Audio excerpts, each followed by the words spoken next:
digital art. Jadi perkenalkan nama aku Gina, boleh panggilnya Teh Giva, jangan ibu ya soalnya masih muda kok. Gitu. Dan hari ini kita bakal belajar dengan pentablet yang kalian udah pakai sekarang. Mungkin teman-teman ada yang belum kebagian pentabnya, nanti kita bisa tukeran 2 sesi gitu ya. Tapi aku pengen nanya dulu dong di sini, kalian siapa di sini yang kelas 10? Kelas 11? Semuanya ya? Semuanya ya, oke. Dan untuk kita sebenarnya materinya ada 2. Jadi ada materi yang basic banget kayak gini ya. Jadi fundamental digital art, teknik-tekniknya seperti apa. Dan ada yang juga tentang konsep art kayak gini. Nah, dan biasanya kita tuh nyesuaiin sama kebutuhan atau ya skill adik-adik sekarang gitu. Kalian udah di mana? Siapa yang mau belajar basicnya dulu? Basic, pengen basic dulu. Jadi kalau basic itu yang awal banget. Siapa yang mau belajar yang konsep art? Waduh. Semuanya ya.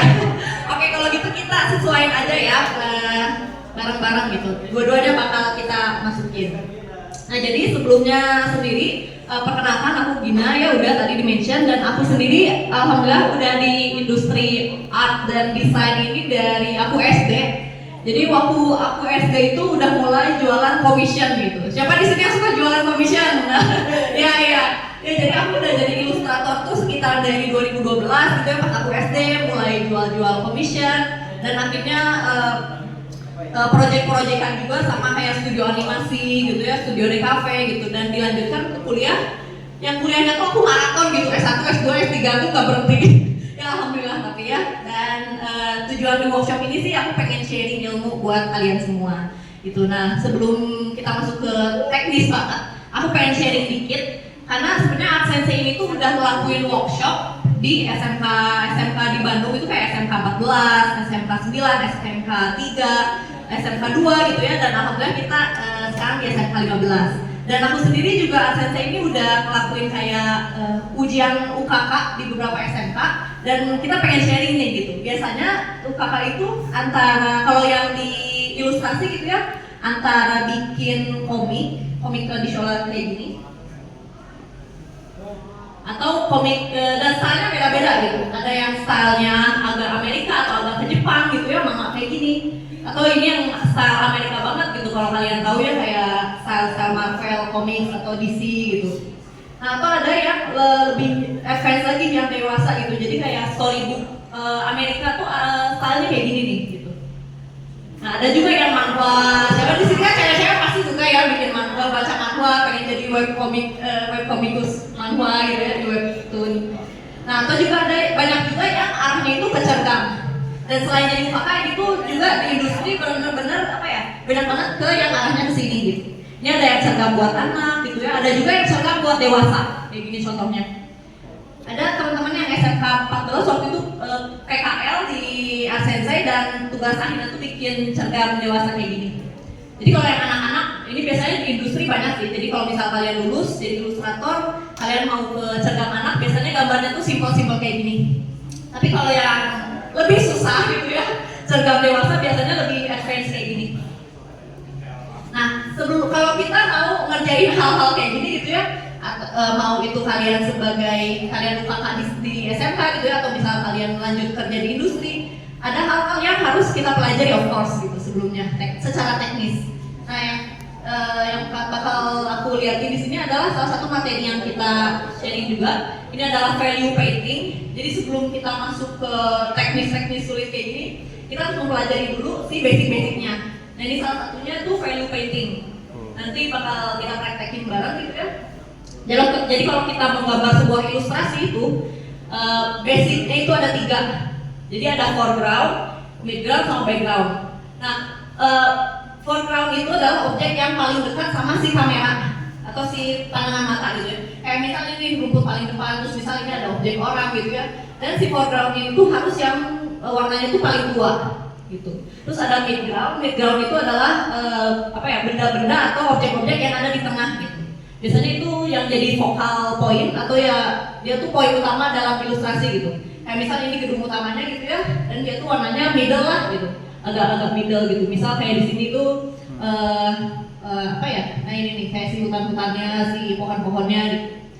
Nah terus yang terakhir ada background. Background itu objek yang paling jauh dari kamera dan pandangan mata, dan dia tuh harus yang paling muda warnanya. Jadi kayak si langit sama si awan-awan gitu ya.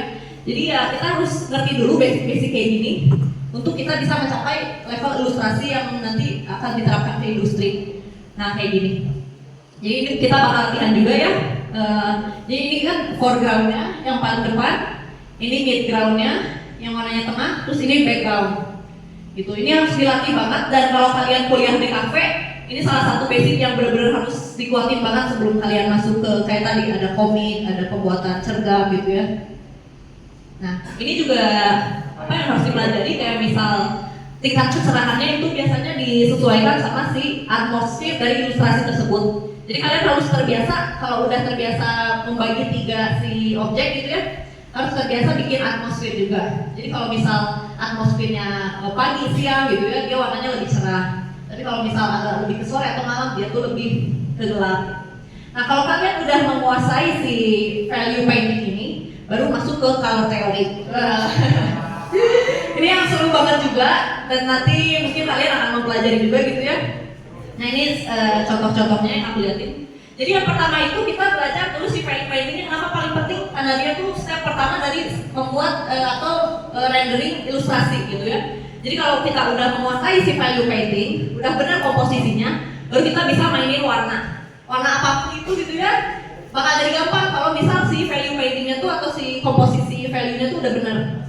Gitu nanti kalau kalian udah hatam gitu ya yang si value painting, kalian bisa eksplorasi color theory. Jadi mau warnanya apapun itu gitu ya, tergantung dari mood warnanya mau seperti apa, itu kalian udah bisa eksplorasi di situ. Nah ini aku kita masuk ke materinya. Nah jadi ya ini si value painting itu adalah yang akan kita pelajari hari ini. Nah sebelum ke value painting ya aku mau sedikit juga cerita tentang urgensi kenapa digital art itu dibutuhkan banget di industri.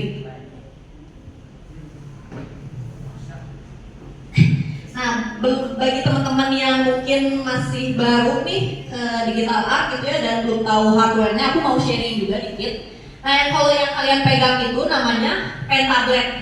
Jadi si komponennya tuh ada 3 atau ada 2. Jadi ini si pen tabnya, terus ini pennya, terus biasanya ada dikasih kabel atau ada yang bluetooth juga. Ini sih yang paling cocok banget buat beginners, karena ini aku juga pakai berapa tahun gitu ya, kayak 5 tahun pertama aku pakai ini dulu gitu. Karena emang pertama paling affordable, paling murah gitu ya.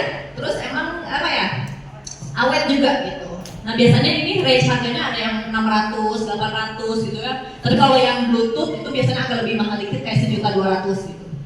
Nah ada juga yang display tablet. Kalau display tablet itu kayak kita tuh langsung ngegambar di si device-nya gitu. Nah ini lebih mahal, ada yang 5 juta gitu ya, sampai ada yang 60 juta itu yang segede gaban gitu, segede TV. Tapi itu biasanya dipakai buat ini sih, buat di studio animasi biasanya mereka pakai yang kayak gini. Tapi kalau misal kalian udah jago gitu ya, udah kerja gitu ya, biasanya kalau teman-teman aku di industri gitu ya, biasanya kita langsung invest ke sini juga karena emang lebih enak lah gitu. Nah terus softwarenya, tapi tentu aja sebelum masuk ke si pen tablet ini ada juga yang biasa gambarnya tuh di HP dulu gitu ya, di Ibis Paint pakai jari. Siapa di sini yang Ibis Paint? Wih, Ibis Paint besar semua ya. Ya itu sekarang populer banget, alhamdulillah. Kalau dulu zaman aku SMP, SMA belum ada Ibis Paint gitu, jadi belum tahu apa-apa. Jadi ya gambarnya tuh pakai mouse lah gitu. Tapi sekarang alhamdulillah udah dimudahkan, udah ada Ibis Paint gitu ya. Nah untuk si aplikasinya ya teman-teman, kalau yang di HP biasanya pakai Ibis Paint. Terus kalau misal di tablet itu biasanya Medibank. Tapi kalau misal ada ya teman-teman di sini ada yang punya kayak iPad gitu ya, itu biasanya pakai Procreate. Tapi kalau teman-teman yang pakai PC atau di laptop, itu biasanya pakai, kalau nggak Photoshop, kalau yang gratis ada Krita. Terus kalau yang suka bikin komik itu Clip Studio Paint. Itu ada juga sih Paintbosa, ini juga cukup populer.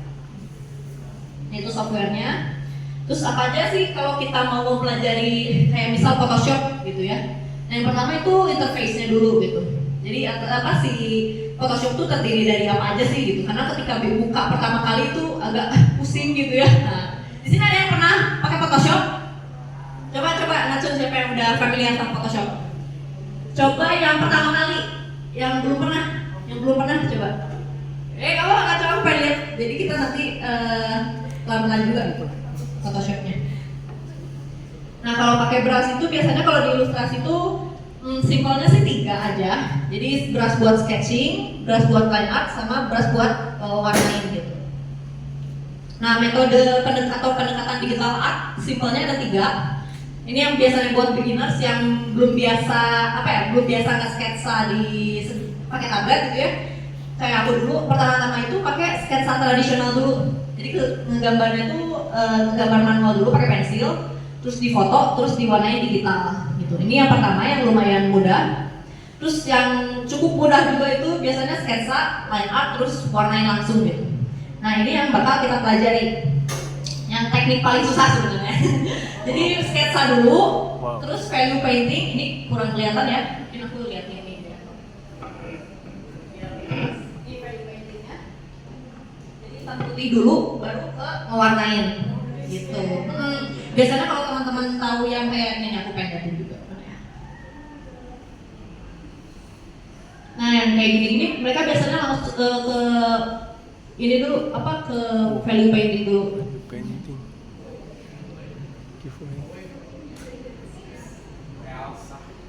Elsa ya. Nah siapa yang main The Witcher? Ada nggak pria-pria main The Witcher? Nah ini biasanya kalau konsep artis atau karakter designer yang di studio game itu wajib banget pakai si value painting gitu. Nah jadi ya kalau kita udah mahir banget digital art, kita bisa masuk ke industri mana aja sih? Nah industri studio game gitu ya, studio animasi gitu, atau misal studio desain kalau kalian sebagai desain grafis itu cukup banyak.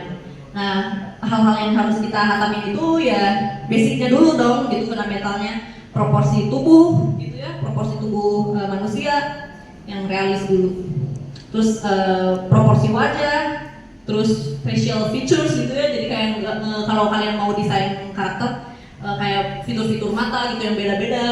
Terus ya basic-basic ngegambar mata, ngegambar hidung, ngegambar bibir gitu ya. Terus ngegambar karakteristik wajah. Gimana kalian tuh harus bisa ngegambar kayak satu brief aja ya, ngegambar cowok gitu. Tapi gimana kalian tuh bisa ngegambarin cowok yang ada karakteristiknya? Kalau ini kan karakteristiknya good boy gitu ya, yang sebelah bad boy gitu, kesukaan cewek-cewek gitu. Padahal ini tuh base gambarnya tuh sama loh. Aku tuh cuma ngubah si alisnya sama si tatapan matanya. Tapi kayak hidung, mulut gitu itu hampir sama. Tapi gimana kita tuh bisa memanipulasi gambar kita biar punya karakter. Nah ini juga sama gitu ya, nggambarin karakter cewek. Ngegambar karakter cewek protagonis sama antagonis kayak gimana gitu ya. Ini harus dipelajari juga. Nah, palet kayak gini mah kayak tadi ya. Mabar. Yuk, login. Nah gitu. Nah seperti itu kira-kira. Jadi itu yang bakal kita pelajari hari ini. Dan teman-teman kita bakal praktis juga. Kira-kira kalau kita nggambar karakter desain hari ini challenge-nya buat teman-teman kalau mau gambar karakter cewek, kita bakal gambarin nymph fairy alias peri gitu ya, peri yang kan ada di hutan kayak gitu. Terus dia tuh protagonis. Hafalin ya kalau kalian mau gambar karakter cewek. Nah challenge-nya kalau kalian mau gambarin karakter cowok itu harus antagonis. Terus dia tuh tipe vampir. Ini aku mau liatin juga. Hasil dari ini waktu workshop kita di SMK 9. Nah, jadi kita pertama bikin siluetnya dulu, nanti diajarin langsung. Nah, ini fairy. Nah, ini juga. Jadi value painting aja ya, nggak usah sampai coloring. Nah, kira-kira seperti itu. Saya masuk ke karakter design. Giveaway langsung. Itu ternyata ya. Nah masuk ke karakter desain. Kalau kita jadi konsep artis itu juga banyak cabangnya. Jadi ada yang masuk sebagai konsep karakter, ada yang masuk sebagai konsep ini nih apa? Kayak tools-toolsnya gitu ya, environment tuh kayak backgroundnya gitu. Jadi tergantung juga kalian tuh lebih suka gambar apa, apakah gambar karakter atau bisa gambar background gitu ya, itu nanti diarahin lagi. Kalian kalau sukanya ke gambar karakter berarti ke karakter designer, kalau suka gambar properti berarti ke prop design, kalau gambar background ke environment gitu. Nah ini juga sama, jadi setiap produksi suatu film atau game gitu ya, si konsep art ini tuh butuh banget gitu. Nah ini karakter design, ini environment, ini property gitu. Nah gimana sih kita mengubah ide menjadi kategori-kategori tadi gitu ya. Jadi ada karakter, environment, ada makhluk juga, weapons, property, dan visual mood.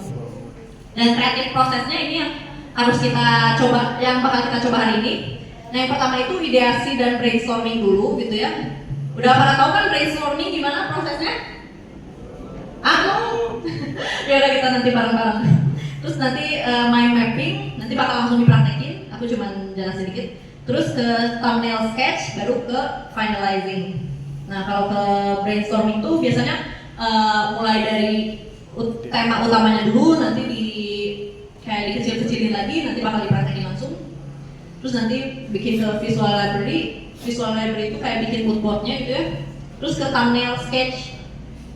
Nah ini tuh biasanya kalau thumbnail sketch tuh mulai dari basic shape dulu.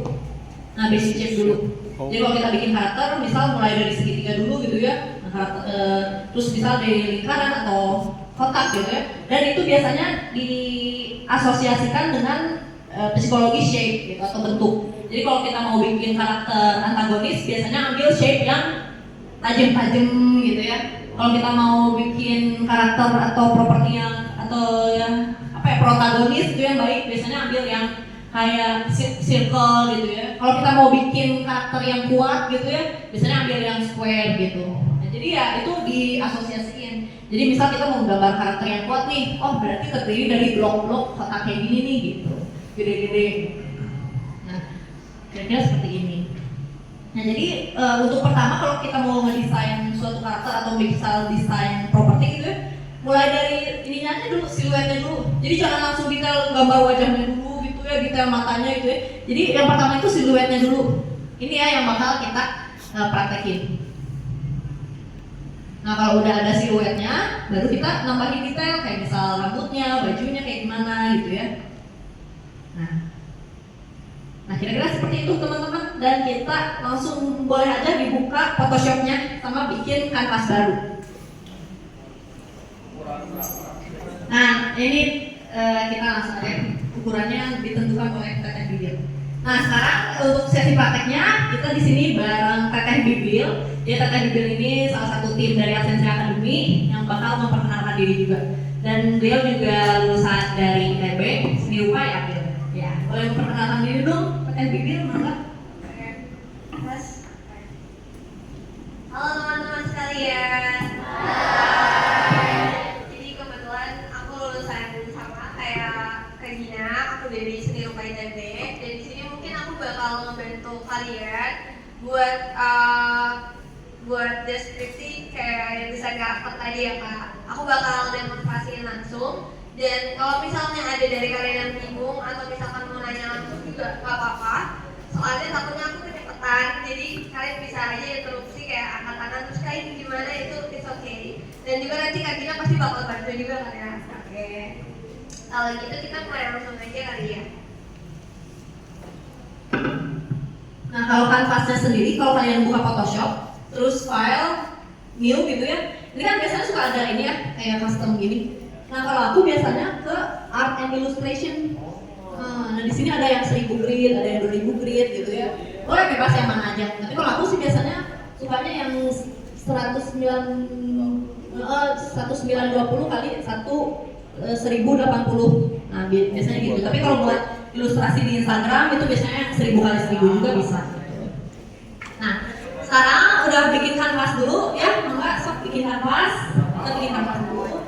Nah ini bisa pilih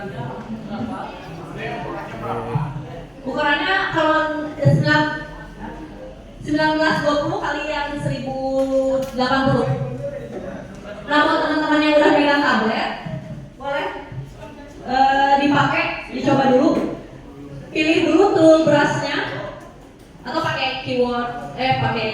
di keyboardnya tuh B gitu ya.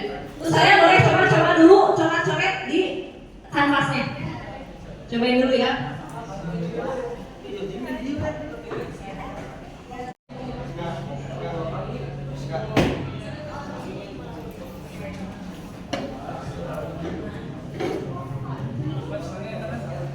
Boleh ya, kalian cobain dulu pakai pentabnya. Jadi teman-teman jangan pakai yang udah dapat pentab, jangan pakai mouse ya. Cobain berasnya di kepentabin. Di sini ada yang udah pernah pakai pentab sebelumnya? Yang pertama kali pakai pentab? Berarti udah mayoritas sudah berarti saya.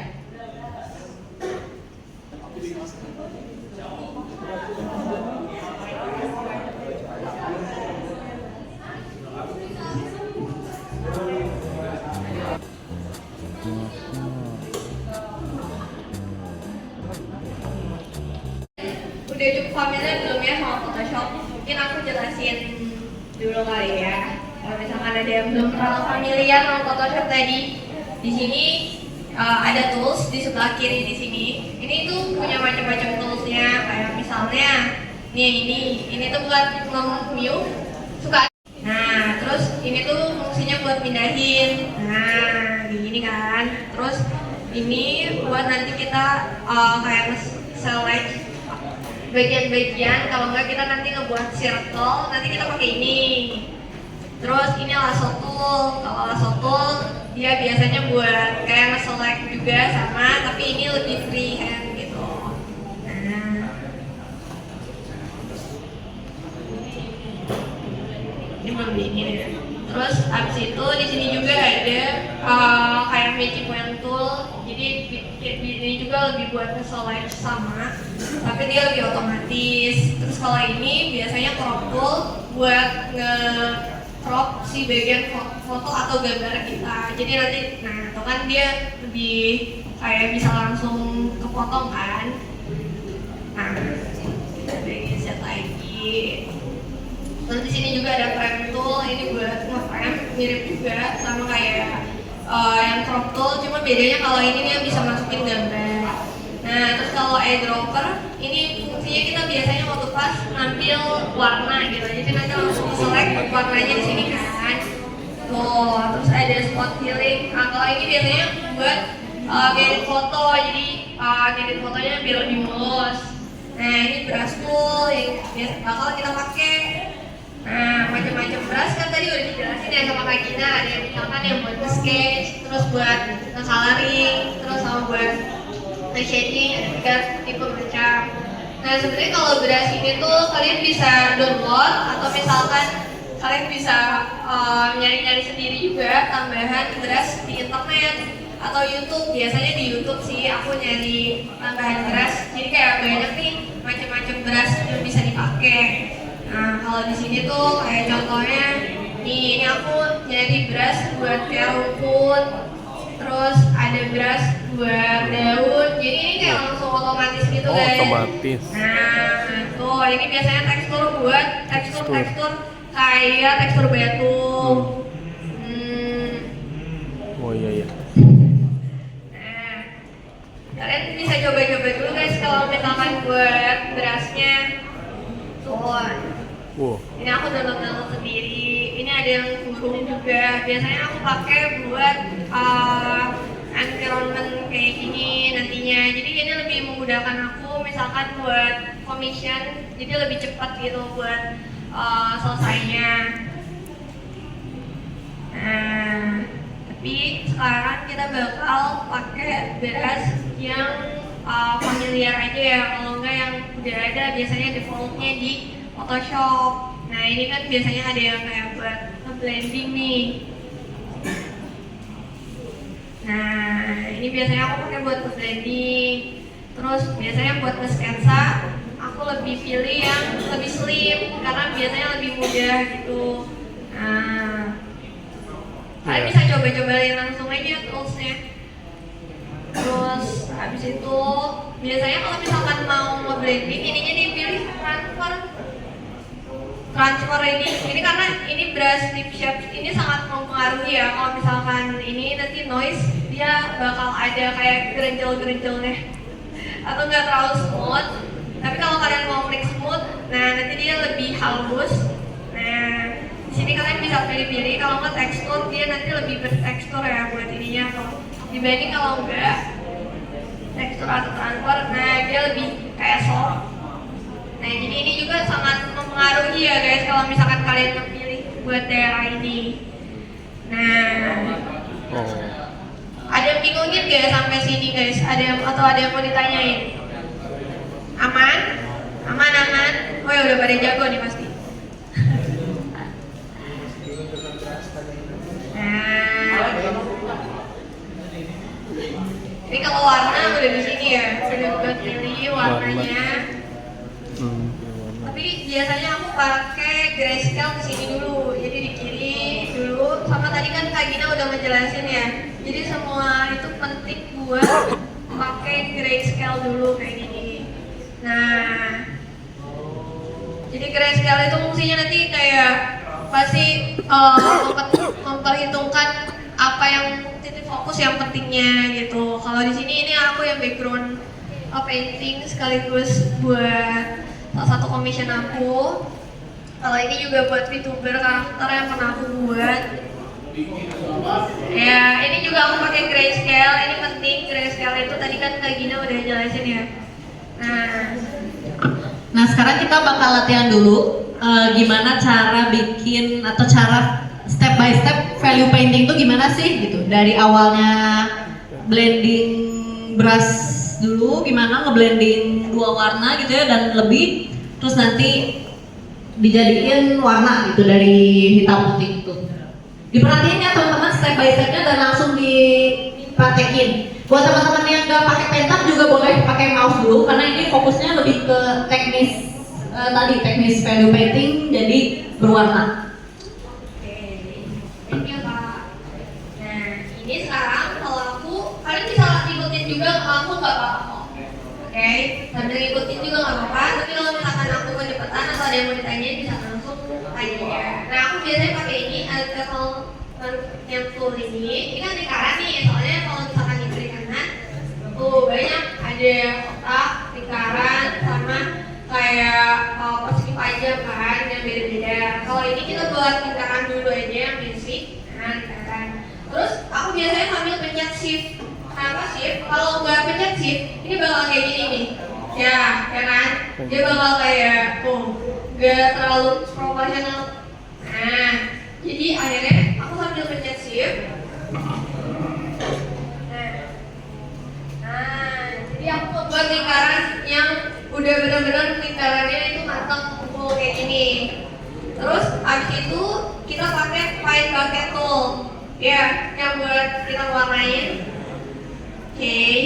Nah di sini kita pilih aja paling kiri. Pokoknya kita pakai value-nya grayscale dulu aja. Nih di sini kan ada putih sampai hitam kan. Nah ambilnya mainnya di sini aja di kiri-kiri dulu. Nah, oke, terus kita pilih di sini. Nah, udah kesulit kan semuanya? Ya, udah. Ya. Paket di kiri, paket tuh. Nah. Ini dia, ada titik-titiknya gitu kan? Ada titik-titiknya. Nah, kita ke kiriin, diklik lagi aja. Nah, jadi udah nggak ada tuh titik-titiknya. Apa? Betul, jadi kadang kayak kalau gradient tuh kayak gini kan. Nah, tapi kalau misalkan pakai tool dia Pendek betul, rata. Gitu. Rata. Oke, nah ini kan ada titik-titiknya nih. Ya, artinya dia nge-select si bagian itu atau dia ngambil bagian itu doang. Nah, biar kita ilangin. Nah, ini kan kursor aku diklik aja ke sini. Nah, udah jadi nggak ada. Diklik aja. Ya, diklik aja ya. Diklik udah nggak ada. Nah, tambah layer. Nih, ini nih. Good. Jadi, fungsi clipping text itu buat kenapa? Ada aman. Jadi kita kalau warnain cuma di sini doang. Oh.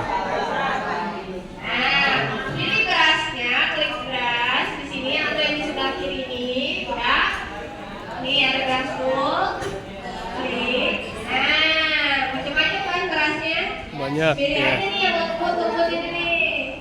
Oh. Ini yang Iya, krim.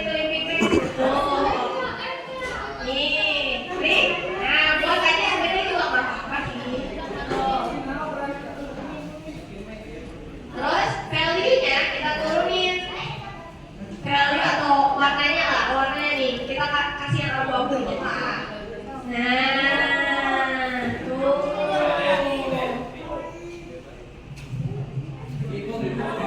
Bisa nggak? Bisa berapa? Ini yang namanya lighting dan shadow. Jadi setiap objeknya itu ya kayak misal si foreground. Ini kita tambahin pencahayaan. Nah, misal ini warnanya kayak gini kan. Kita tambahin cahaya. Misal arah cahayanya dari sini gitu ya. Berarti kita pilih warna yang lebih muda terus tambahin cahayaannya ini. Ya, tapi ini terlalu mudah sih. Nah, yang kalian yang udah biasa gambar digital kan udah familiar lah ya sama lighting dan shadow gitu. Jadi nambah-nambah detail pencahayaan tuh di step ini. Nah, detailing pencahayaannya di sini.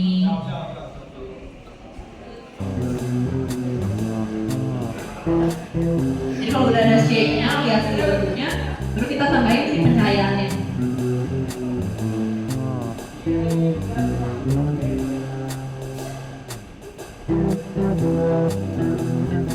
Kayak tadi, step yang lingkaran tadi kan ada ini ya, step tambahin lighting shadow. Nah, di sini juga sama. Konsepnya sama ya.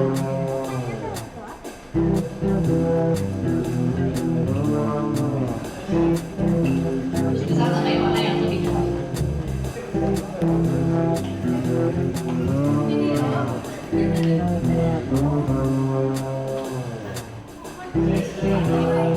Enggak, di layer yang sama. Jadi kalau kalian tambahin shadow-nya di layer foreground, berarti layernya di layer foreground. Biasanya sih kalau mau pakai layer yang beda bisa, tapi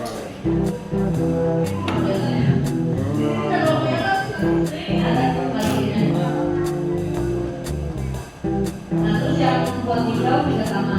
Jadi kita mau dari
painting, digital painting. Jadi one layer painting yang tadi kalian udah pelajari, gimana caranya membuat sebuah objek dari asalnya data gitu ya, lingkaran data, tapi ketika ditambah lighting dan shadow itu menjadi sebuah objek yang 3D gitu.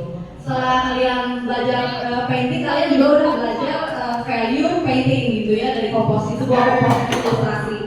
Jadi yang tadi ya jangan dilupain, ada foreground, midground, sama background. Terus yang ketiga yang terakhir itu dari value painting ke color gitu. Jadi yang namanya itu kalau kalian udah belajar videografi gitu ya, tapi kalau di ilustrasi itu namanya sama color grading gitu. Jadi kalian alhamdulillah hari ini udah belajar 3 teknik tadi yang insya Allah semoga jadi bekal kalian ke depannya, terutama teman-teman yang mungkin mau berfokus di bidang ilustrasi. Jadi tepuk tangan dulu dong teman-teman. Kira-kira workshop dari Akademi sendiri seperti itu. Jadi terima kasih banyak sekali lagi teman-teman dari SMK 15 Bandung ini sudah mengikuti workshopnya. Tadi hasilnya juga udah pada mantap-mantap ya. Kalau teman-teman ada yang lebih tertarik buat mempelajari lebih lanjut, kalian bisa koordinasi sendiri gitu ya. Ataukah kalian nanti pakai tools masing-masing gitu ya. Yang penting kalian udah tahu basicnya seperti apa. Dan semoga nanti kedepannya ASMK Akademi dan SMK 15 ini juga ada kerjasama lainnya gitu ya. Apakah PKL, nanti UKK, nanti kita semoga kita bisa bertemu lagi di kerjasama lainnya. Terima kasih banyak teman-teman ya. Kami dari ASMK Akademi kami undur diri. Sekali lagi terima kasih banyak. Assalamualaikum warahmatullahi wabarakatuh. Ya, terima kasih banyak ya.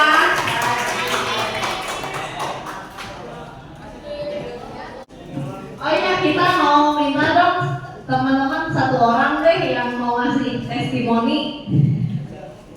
Coba ayo. Atau berdua? Ya. Jadi kalian nanti masuk IG-nya Wacom Indonesia. Kalian aja di endorse loh. Mantap. Nah, ini backlight di sini coba. Ya, halo, perkenalkan nama aku Rika Cagliana dari 11 DKV 2. Kemarin nama aku Akila Jania Sandra, aku juga dari 11 DKV 2. Oke, boleh dong testimoni workshop hari ini sama Sensei dan Wacom kayak gimana? Testimoni hari ini tuh cukup menyenangkan dan juga seru banget dan juga jadi pengalaman pribadi buat aku karena akhirnya aku bisa nyoba pakai Photoshop tapi ngegambar gitu, bukan edit foto, dan itu lumayan berkesan sama bakal jadi pembekalan buat aku ke depannya. Ya, apalagi kita berdua ini emang passionnya ilustrasi gitu, jadinya tertarik banget yang ngikutin workshopnya kan. Oke, terima kasih. Ya. Dadah dulu, dadah. Oke, boleh perkenalkan diri sama kelas. Ya, perkenalkan nama saya Minova Sidik, saya dari 11 TKP 1. Perkenalkan nama saya Iwan Sigit dari kelas 11 TKP 1 juga. Oke, gimana testimoni mengikuti workshop hari ini? Seru sih, seru. Bisa nambah wawasan tentang digital art, kayak ngasih polarnya gimana, ngasih brushnya gimana. Seru deh pokoknya.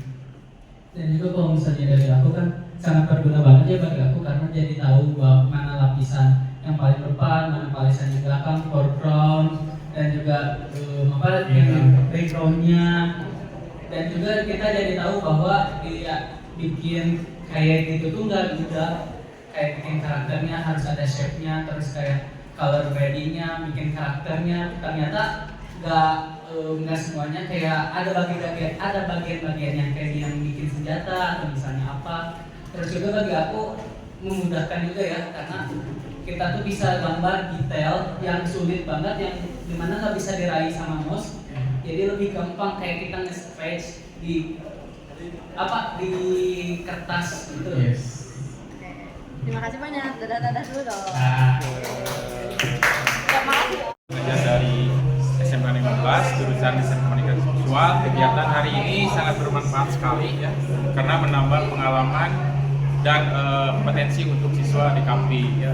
Selain dari penggunaan alat dari pen tablet, anak-anak juga diberikan dasar-dasar software sehingga anak-anak dapat meningkatkan kreativitas, meningkatkan potensinya untuk bertambah dan berkembang lebih baik. Terima kasih pada tim. Ya, terima kasih pada tim.